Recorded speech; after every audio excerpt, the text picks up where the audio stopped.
Bourdain. Anthony Bourdain. Hey, guys. How are you, man? Take a seat, sir. How you doing? See you. Looking good. How are you, man? Hey, look at Jimmy, right? Isn't he looking good? He lost 30 pounds, Anthony Bourdain. Slim and trim. Greek god. Chiseled him. Before you look like a goddamn Greek. Yeah. He's all svelte. It's Been great. seeing you on buses all week.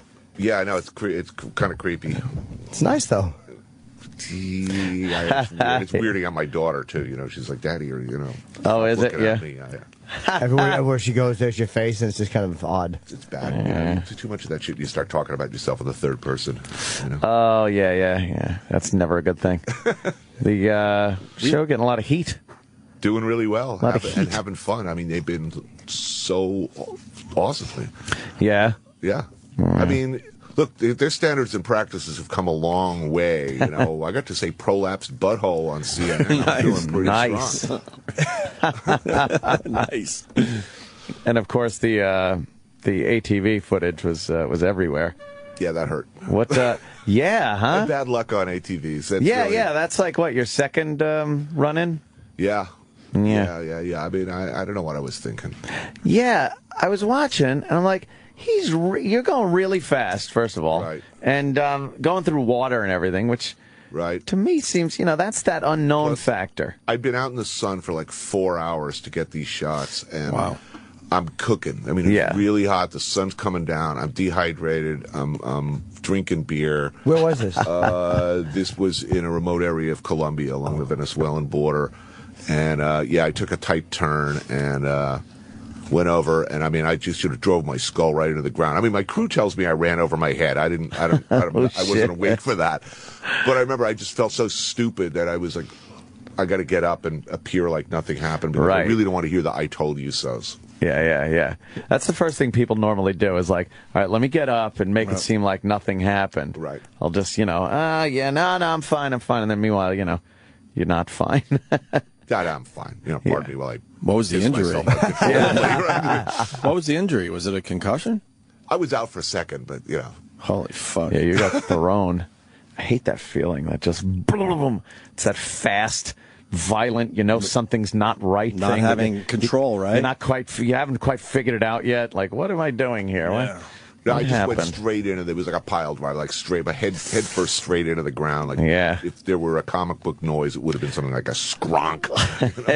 Yeah. Ozzy almost died doing that fucking. I know, right? Osborne. ATVs are rough, man. The first ATV accident I had, who gets to use that in a second? So the first time I was on, I think, Jimmy Kimmel, and I showed that clip, and Ozzy was the other guest, and he's sitting next to me. And after the show, he followed me around backstage for like 45 minutes, like this doddering grandmother said, Anthony, don't do that again. Anthony, you could have died. So, Anthony, come here. And he grabbing my hand and running it along his collarbone so I could feel all the metal plates feel his in there. injury. He's got plates? Yeah, he was personally like horrified by this thing, and just he just took it upon himself to bring me back to the light. You know what the thing about ATVs are too? You get on, you start riding, and at first you're kind of cautious, you're feeling it out, but in no time you really think you have it down. Yeah, like because you start going a little faster.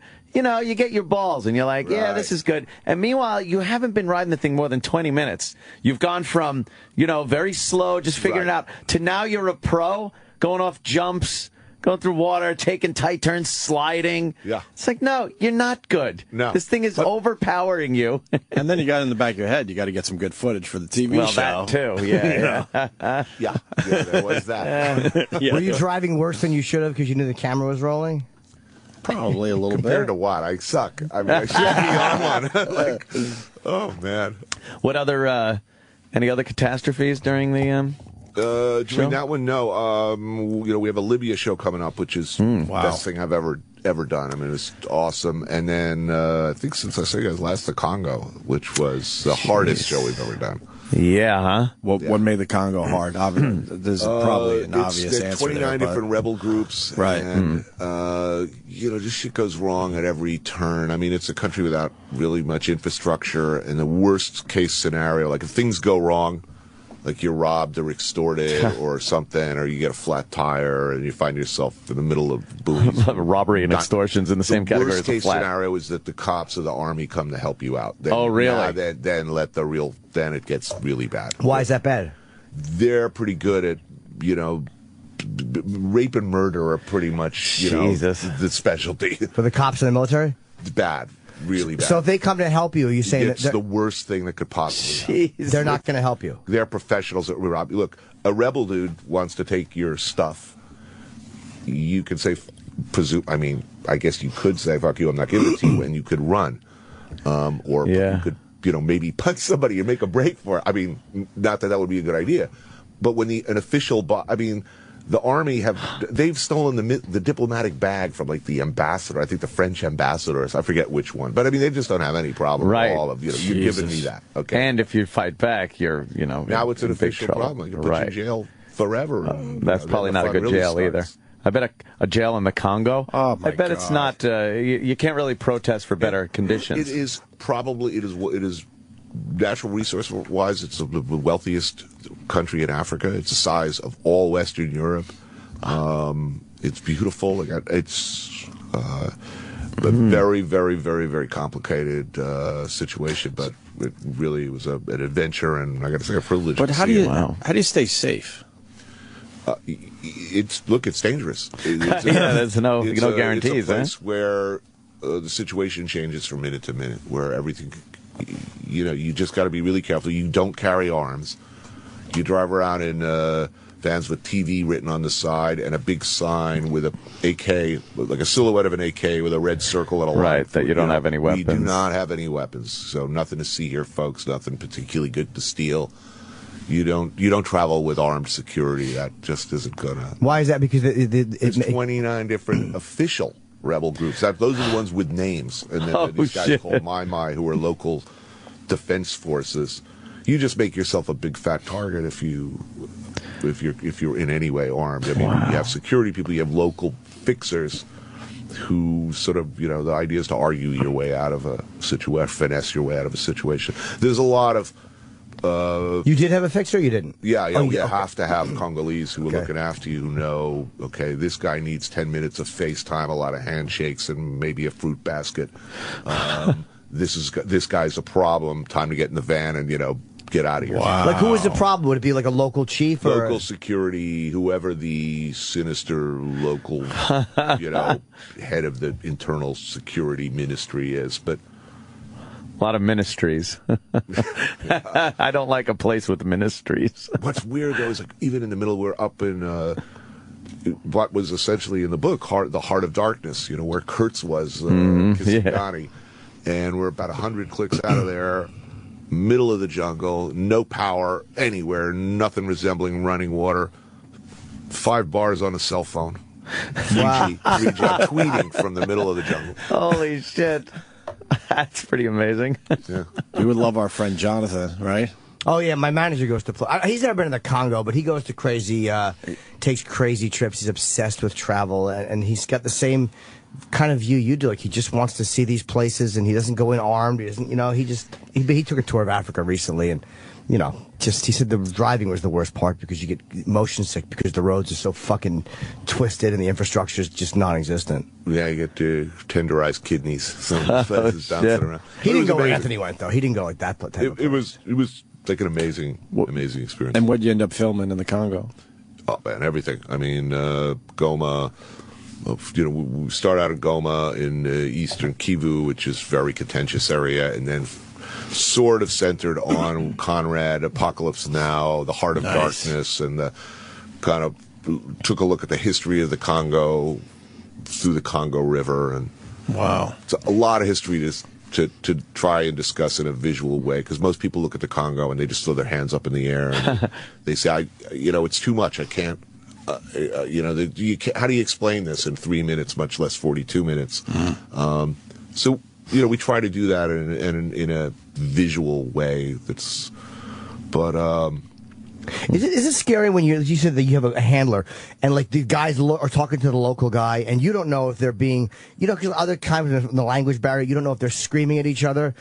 Is that just how these guys talk, or is there a you problem? You get used to that really quick, but there is a lot of screaming and threats. Jesus. That's called negotiation. Sounds crazy. Sounds exhausting. Him, arrest him, right. that sort of thing. But your guy would say to you, like, all right, we can't fix this. It's time. How did you know that you weren't going to be stopped when the guy goes, like, hey, this guy's a problem? Look, there were a lot of moments where this situation is bad and these are our options. Make a run for it, or land or river. But we had really, really great fixers who were just really good at going through the process, meaning there's a screaming, yelling, and threats process, then there's a talk them down process, then we'll have some warm beer and maybe some money will be exchanged. Little negotiating. But what were they mad about? You talked to the mayor first. You didn't come right to me first. Oh, the mayor got God. a fruit basket, and I'm putting him in jail. You should have come to me first. Wow. Putting you in jail? Well, or the first mayor? the mayor. It's like management Generally here. the mayor goes in first, and then I cannot guarantee your safety. Which is not a good thing to hear. No. Is that a threat almost? Because it's not not guaranteeing your safety. We're going to make it very difficult. Yeah, we're going to do it I ourselves. cannot guarantee your safety is definitely not what you want to hear where we were. So there's no right answer, obviously. You're always pissing off somebody. Yeah. Look, you're in a situation where any state employee probably hasn't been paid anything in 6 months.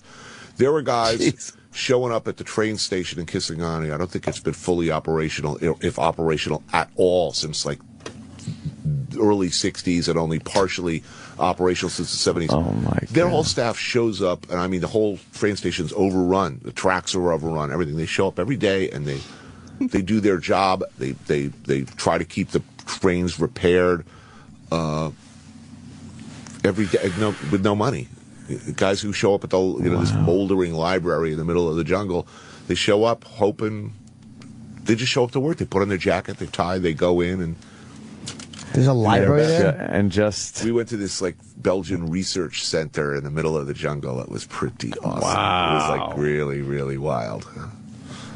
What's the library like?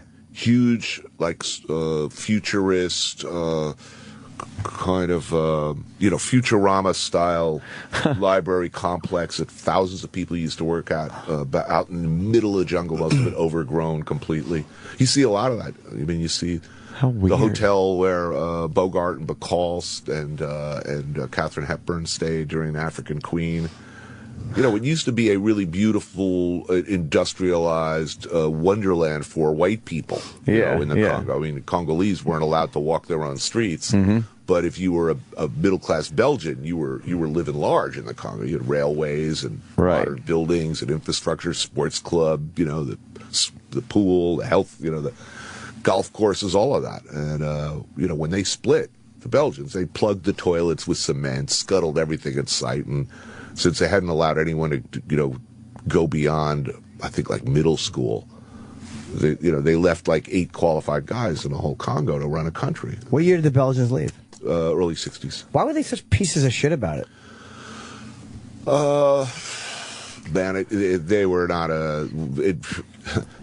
before the Belgians, the whole country was owned by King Leopold of Belgium.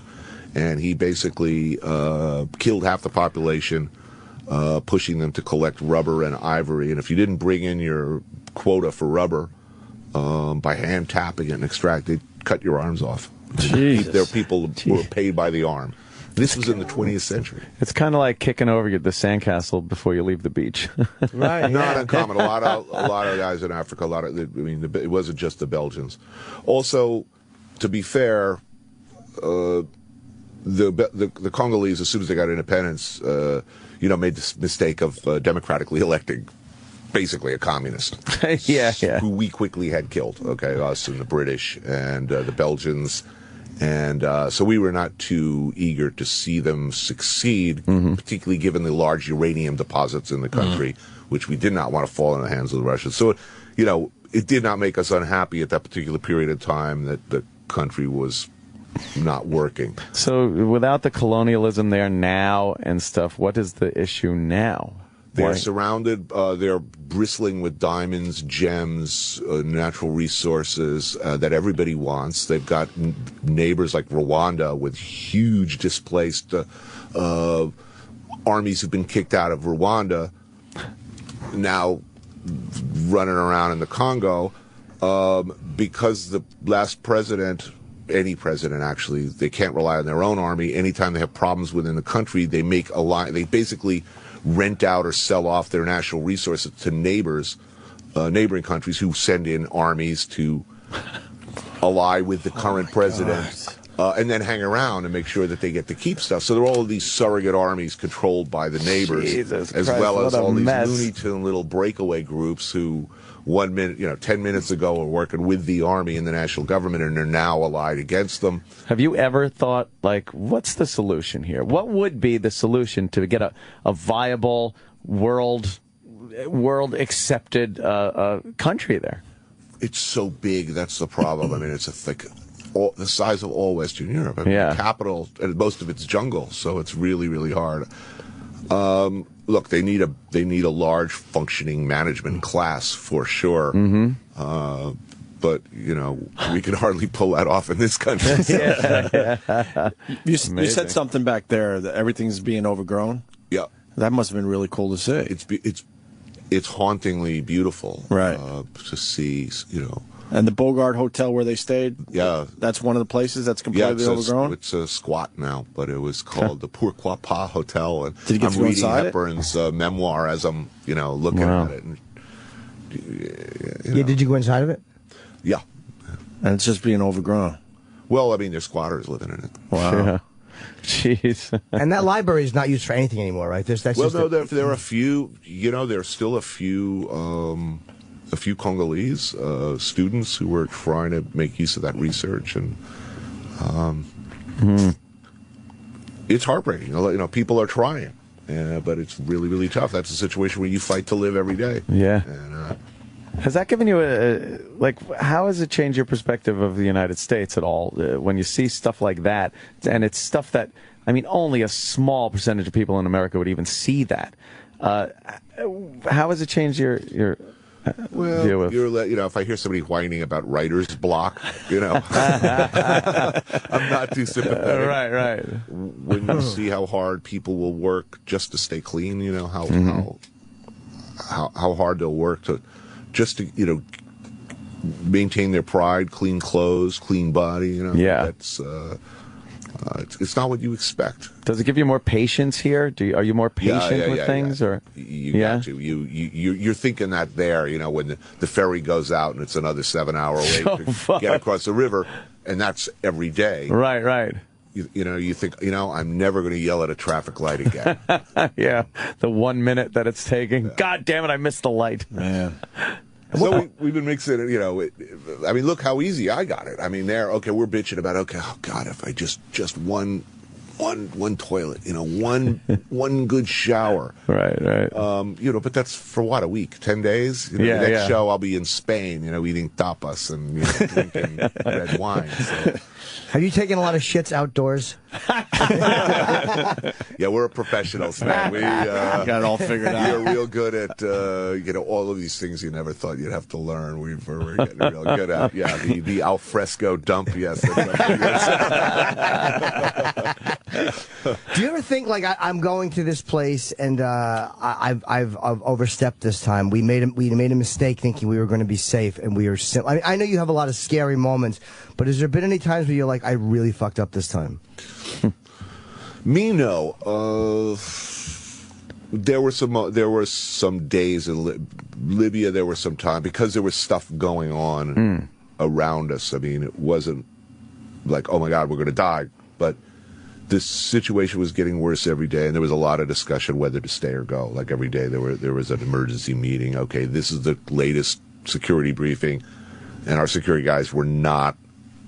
When your security guys just say, "Look, if we'd known before what we know now, we wouldn't have come. We wouldn't have advised you not to come." Man. And so every day it was sort of like the whole crew had a vote: are we bugging out for the airport, or are we going to try to hang on for another few days? How would you vote?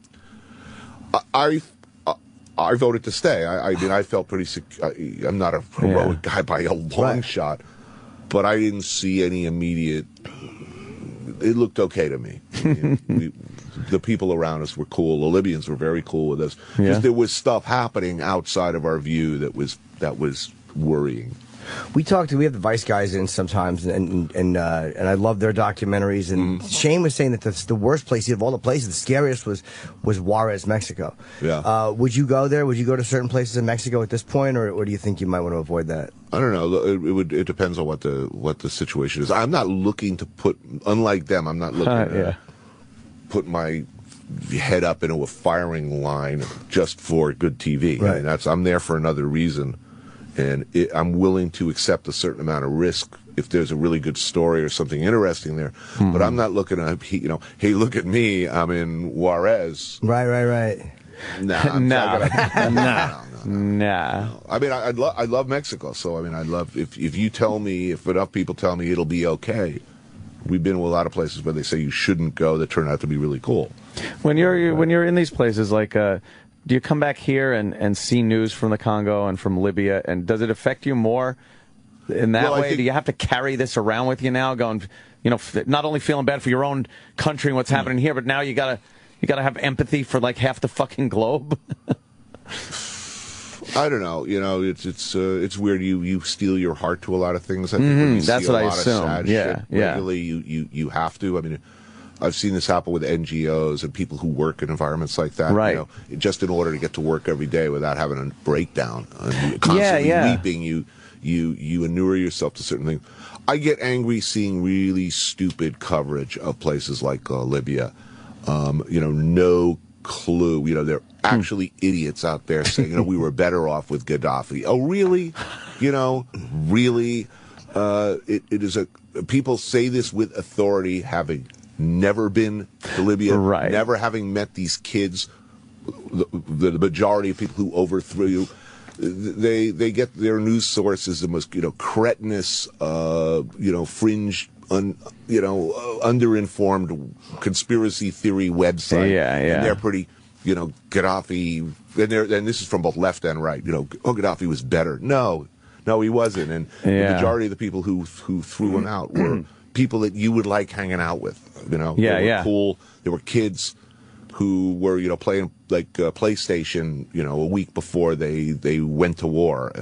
Went home, from Western universities to fight against the guy. I mean, they fought Soviet tanks with handmade weapons built out of like plastic and hair dryers. And so, I got a lot of when I see really stupid, uninformed news coverage, it makes me a little cranky. And much like soldiers and police officers and whatnot, and you don't have to be specific, but was there some form of gallows humor a little between you guys to just see some horrible things and in order to even deal with it, have to make a little joking? Reach this stupid zone where I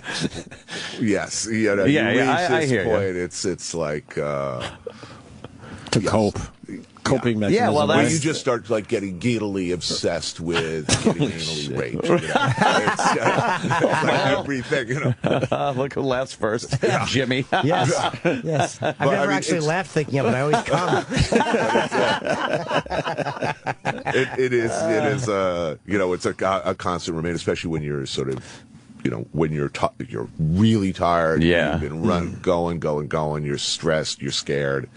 You're reading news reports of just like unbelievably awful shit. Yes, you make stupid and wildly inappropriate humor. Right. No doubt about it. Where do you go on personal vacations? Like, where do you like going around the world? Look, any beach where I can just stay put is good for me. Nice beverage on the beach this summer. Just hang out with the family, and then I'm not doing anything. I'm walking to the barbecue and back. That's about it. That's because your work puts you in a position when you're vacationing. You're not the hey excursion guy. You're not fucking let's do this and steamers, beer, That's it. Nice. But the people he goes with, they're all hoping he comes up with a plan for that day. Yeah, we're laying here on a lounge chair with a Bourdain, drink in my hand. Right, he's going to come up with the excursion. Hell no! I'm going with my family, and it's like, yeah. I'm not social at all. I don't. Summer, I'm not about going to benefits or any of that shit. I hear you. No. You want to relax and kind of stay put. Yeah. If there's a meal that I can't eat with my hands, it's a disaster. It's a personal disaster. If I have to put on anything other than a bathing suit, then it's something's gone seriously wrong with my vacation. I see on the one sheet today, I'm not sure if we discussed this before, the most disgusting thing you've ever eaten is a chicken McNugget.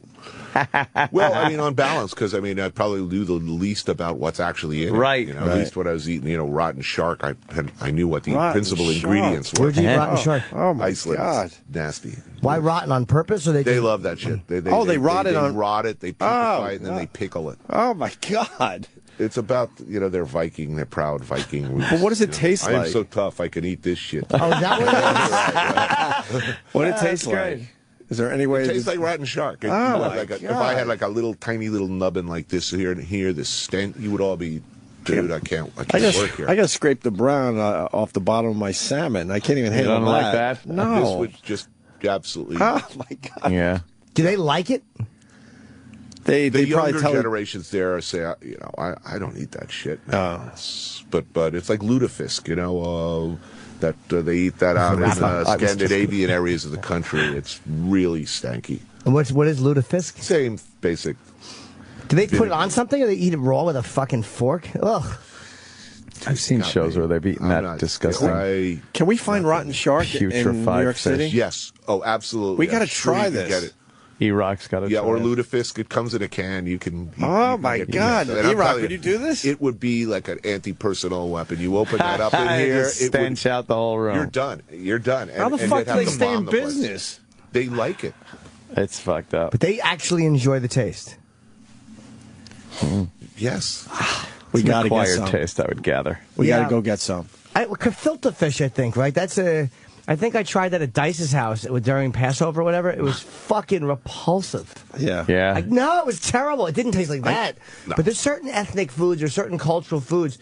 I don't know what it is that makes you okay with it, maybe when you're a kid, but I just can't stomach it. I can't even do sardines. I like a good sardine. My in-laws all over that. in-laws will gobble that shit up. I can't do it. Hey, shalom, you cocksucker. Eat this shit. Oh, we got to try that. E-Rock, you up for trying some of that shit? I don't know if I could stomach that. Sure you can. Seafood is not really. That's a yes. Let's send the intern out. Unless it's krill. Yeah, what's it called again? Let's go get it now. Where can we get it? Oh, do we have to go down to Chinatown? International Food Center, someplace with like canned goods of many lands. Yeah, I'm sure they have it here somewhere. Yeah, that would take. You'd need a few hours to find it, but you will. So let's get it for You'll tomorrow. have that for tomorrow. You will have get it for tomorrow. Get your medical test subject and get them on it. E-Rock used to eat weird shit for us. What was the worst thing you ate, E-Rock? Do you remember? I don't know. Head cheese was pretty bad. Oh, you'll look back on that fondly as golden time. Sounds great. Like it's a nice blue cheese. That'll be like the time you had sex with a supermodel compared to, Wow, Anthony Bourdain's not fucking around. Oh, no, that sounds great. Bad, huh? They don't touch it. Even the guys who prepare it in Iceland, they use like, the rubber gloves to put it on the plate. Because it like would probably stank your hands up. Yeah. How big of a piece do you eat? Like a paradise. Wow. Oh, they don't eat a giant hunk of it. You probably No, it's more of a snack, and you intersperse it with shots of fire water. Potato chips are a snack. That's not a snack. I wonder if they put it on crackers or something, like caviar. I don't know. Am I white trash? What do you eat caviar on? You don't eat it on crackers, do you? A blini, actually. A small buckwheat pancake, possibly with a garnish of sour cream, chives, maybe some separated hard-cooked white and yolk of egg, little diced red onion. Is it good like that, caviar? Yeah. I've never had it. So what happened to you when you ate this? Were you able to keep it down? Oh, yeah. I mean, it's unpleasant, but compared to what? I mean... I don't know. It's not like a punch in the face. It's, it's bad. Yeah, it's bad. It's bad. It's like anything else that you eat that's bad. Sure. Yeah, it's terrible. What? How old were you when you first started traveling on your own? 44. Really? So you were just pretty much a homebody kind of a guy? No, I was working in restaurants 14 Yeah. hours a day. Well, yeah. But I mean, I'd been in France for a few weeks out of a few summers. I'd been in the Caribbean a few times, but that was about it. Yeah. Wow. So, yeah, big change for me. So it was, work that took you around the globe. Well, I mean, I made sure I worked to make sure that was my work. I said, look, the book's doing really well. I got to cash in on this. I got to, I made a success by writing about my life, and I only got one of those. So you got to make some more. I figured of it. Got to get somebody to send me out there to have adventures and do all the shit I always wanted to do, Yeah. and then hopefully I'll have something to write about. And that ended up being, 13 years later. I'm still doing it. You like colder climates or warmer climates better? I'm a warm. I hate clean, orderly countries. Yeah. Switzerland would be a living hell to me. I hate alpine vistas, clean streets, functioning, crime-free societies. I like hot, messy, dysfunctional, passionate societies where people yell at each other and serve delicious, spicy food.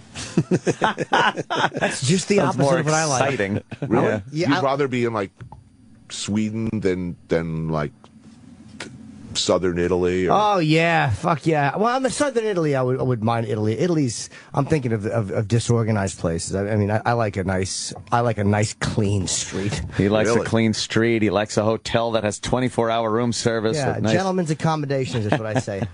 Yeah, I mean, look, I like some good plumbing, but clean streets. I can hear the jackboots coming. You know what I mean? It's if it's all too, you have no crime here in wherever. Right. They wear lederhosen in places like that. I like that though. Is there a place you haven't been yet that you want to be? Iran. I'd love to go to Iran. If the government is, we'll see how that goes. You probably get Oh, you can go in. I just, if they loosen up a little bit, right now it's a hostile environment to say the least. But the people is supposed to be awesome. The country is supposed to be great. It's supposed to be easy to get around there. The people are lovely. The food's amazing. It's a beautiful place. It's just a really fucked up government. I've heard the youth of Iran loves America. It's a very young country. I think the vast majority of the population are under 28. Yeah, and they really like what we do here in America. But for some reason, they can't figure that out. Get some of that going over there. Yeah. Well, it's a tough situation. What about North Korea? Would you like to go there? I think it would be poor taste to go do I'm known for food shows, and there's not a lot of food there.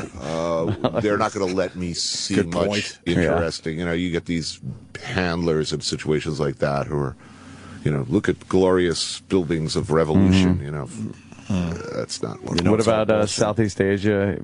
I've been everywhere there. Everywhere there, right? Favorite part of the world. Yeah. Vietnam, Cambodia. I think it's a great country to see, Vietnam. I've never been to anywhere in Asia or anywhere in the world, actually. The best. It's so great. The food is good? Amazing. I want to eat Indian food, too. The one fucking episode of The Sopranos wrecked me where he gets sick on Indian food. I've been offered to eat Indian food. I've never tried it, and people say You've never had Indian I've food. never eaten And you live Indian in New food. York. Never. You have a sheltered life, man. I'm afraid I'm going to get a bad piece of whatever. So what? It's a little extra time in the Thunder Bucket. So what? Dude, I don't like being sick. I don't like. But what's a good Indian place and good Indian food? Oh man. I can't give you. Or good food. What's good food? Good Indian food.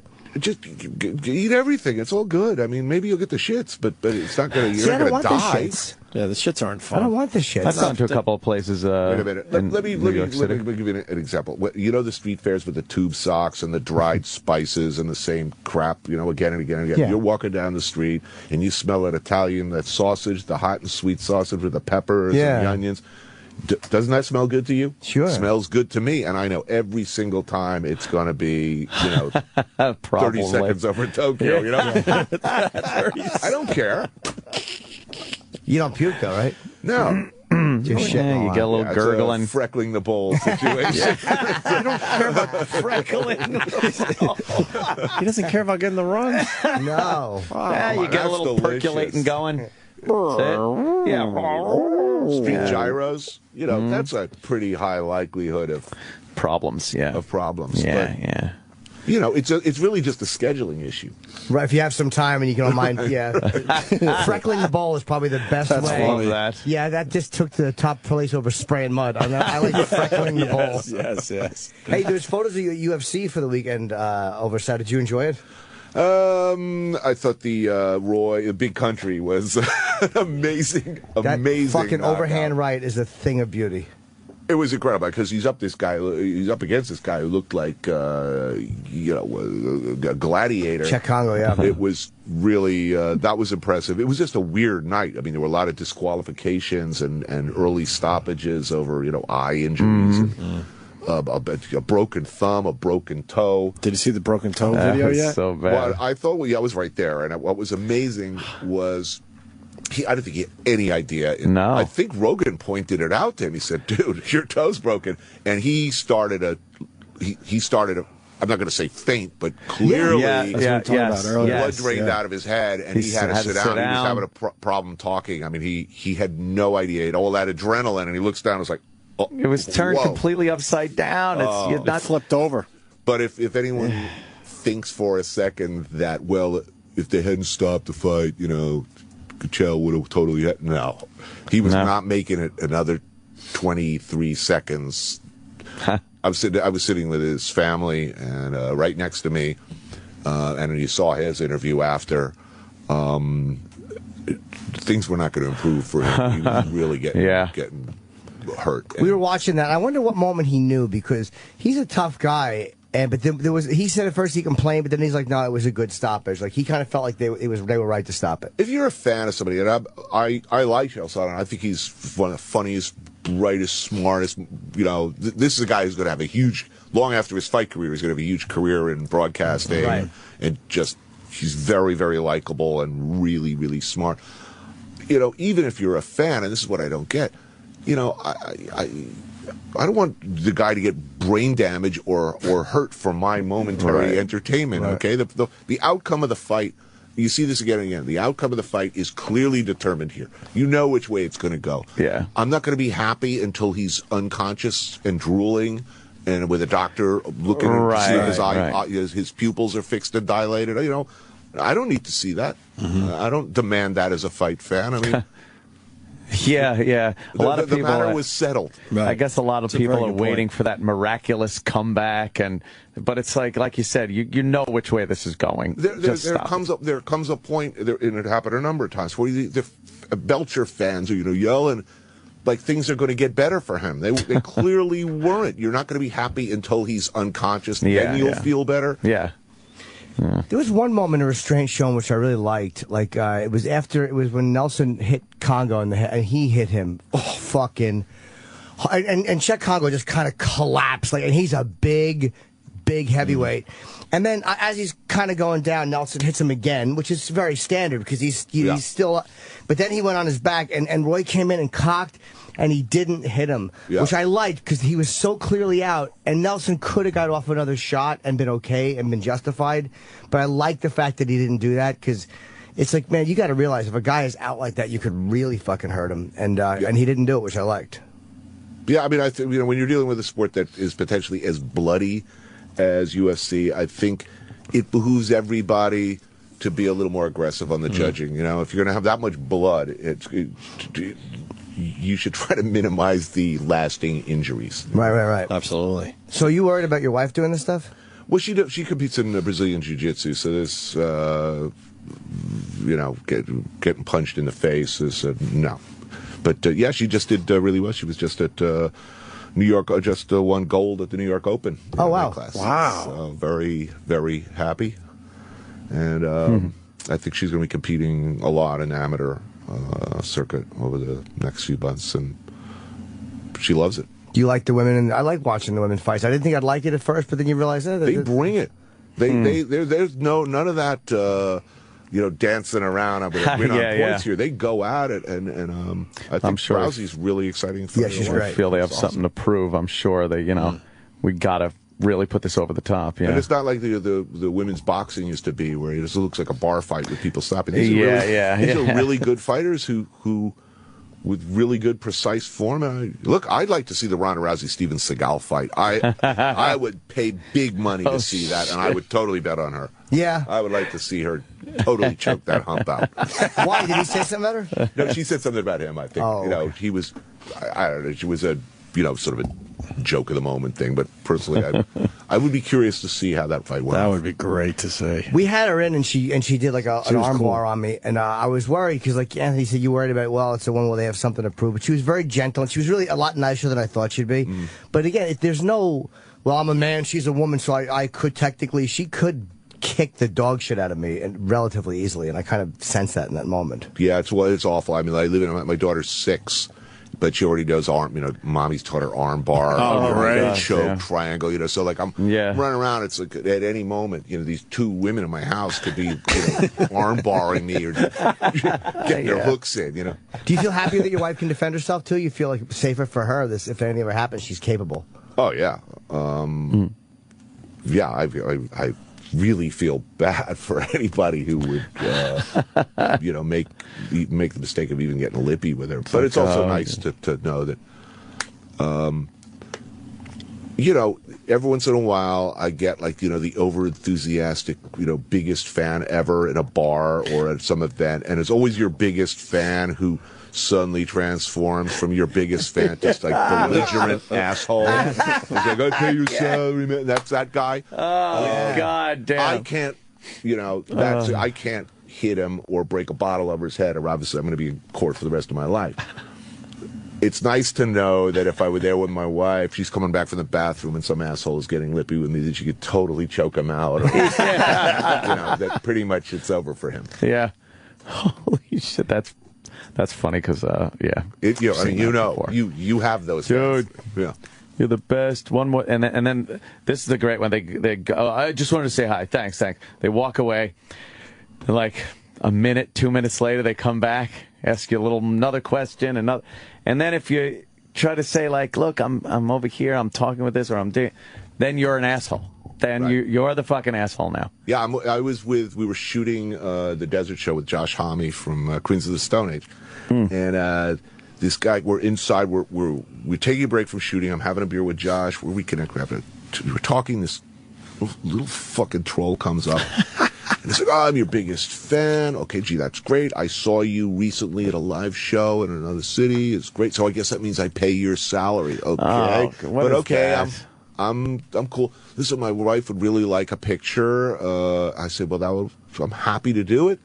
Bring her by. I'll be happy to take a picture. I'm not going anywhere. I'm around. No. She's back in the parking lot. Come on out there. I say, look, I'm talking with my friend here. What? Could you please bring her by? She says, come on, man. I'll pay your salary. At which point, Josh says something like, dude, we're talking. And he turns to Josh, who's like 6'5" and, built. And he says, I'm not talking to you.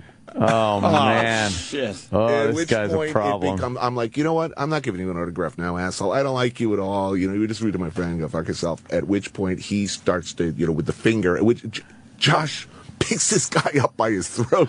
I'm like, he's shaking. I'm like, a little smurf. It was great.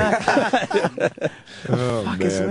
But what kind of a douchebag would expect you to go out and see his wife in the parking lot? Like, don't try to be a hero to your wife at my expense. Salary, Jim. That is true. He does pay your salary. I stand corrected. I was happy to do it. Bring your wife and all your friends. I'll stay all day long. Exactly. As many pictures, whatever. I'm not going to trot around to different locations. I'm going to go into these dark desert parking lot. Oh, he was trying to kidnap drunk troll. Yeah. Right. There's a bunch of guys out there with like duct tape and zip ties and an open van door. And he's going to pull up. He's going to try to kiss you by the car like Philip Seymour Hoffman.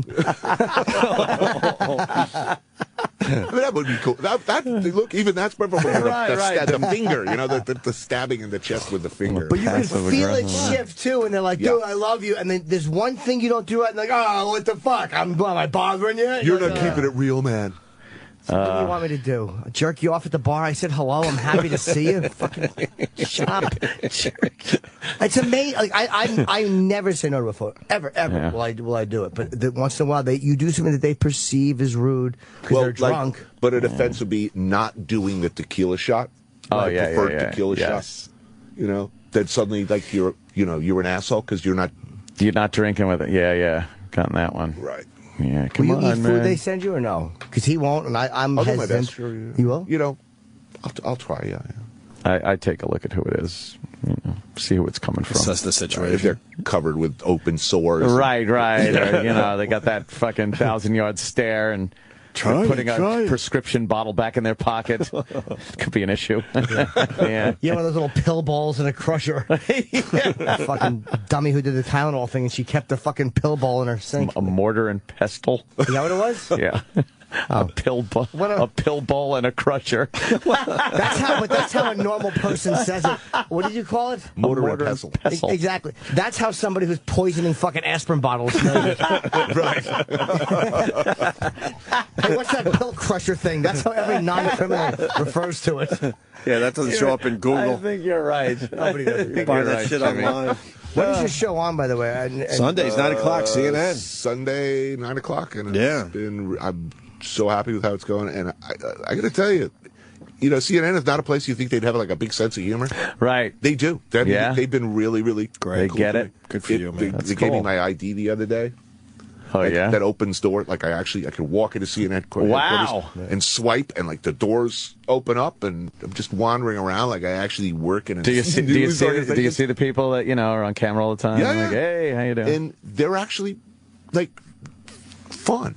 Yeah, news people. I do stuff over at Fox News, and news people they're quite a partying bunch. First they of have all, better hair over there.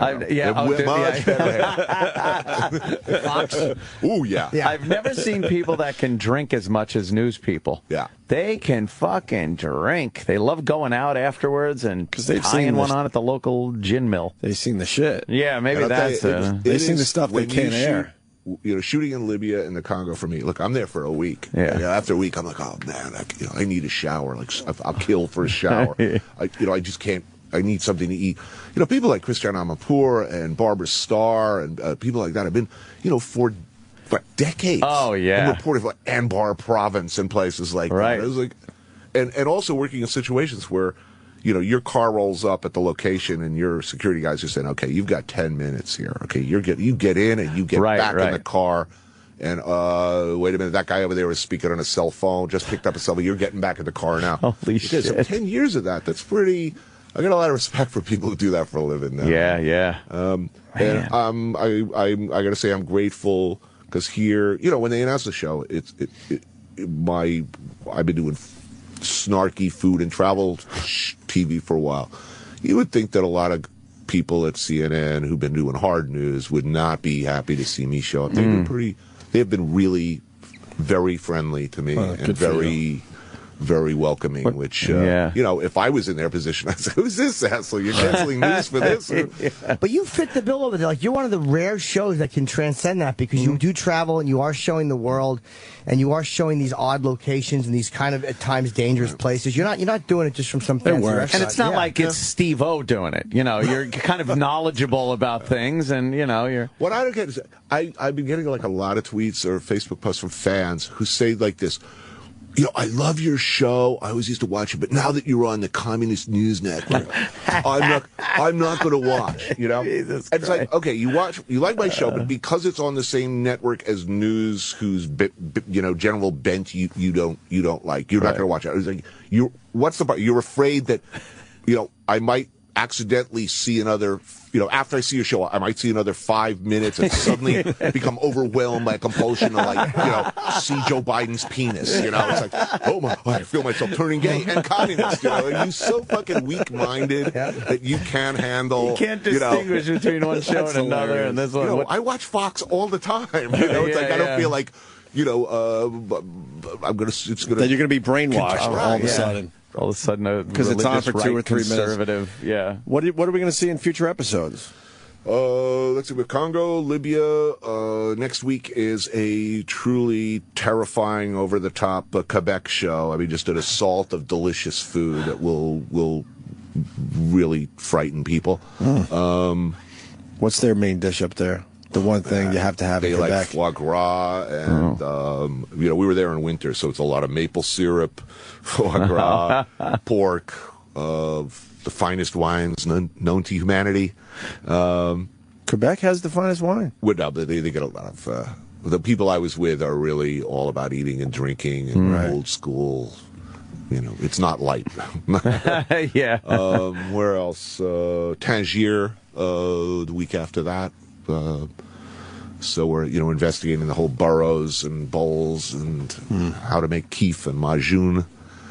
So yeah, some helpful recipes if you're ever, hashish related. Seriously, I'll show you how it's done for demonstration purposes only. Of course. And I think the last show of the season is Congo, and then there will be another block of shows. It sounds great, man. How much time do you get off? Interesting.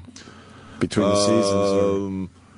Well, we have a bunch of stuff in the can, but So does Jimmy. I'll have like a month this summer. Good for you, man. I've been doing speaking tour in between. So Keep him busy. yes, indeed. Always.